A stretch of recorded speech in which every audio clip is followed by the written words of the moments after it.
Hello friends समस्त की मोर नमस्कार जय जगन्नाथ। तो चलतु आज अनुचिंता स्टार्ट करवा।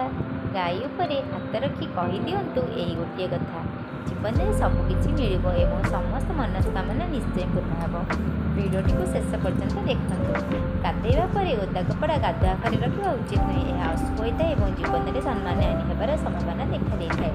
स्त्री लोक मैंने गाधेबार तुरंत ओदा मुंडे सिंदूर पिंधा उचित नुहे। यह अशुभ होता है और मन में खराब भावना आसवा सहित आर्थिक संकट देखा देଥାଏ।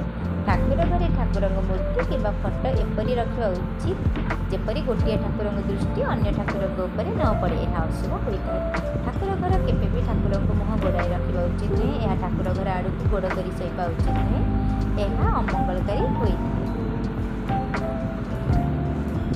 घर केवे भी 3 मास रु अधिक समय खाली रखा उचित नुहे और घर भंडार घर केवे भी खाली रखा उचित नुहे। यह अशुभ होता है।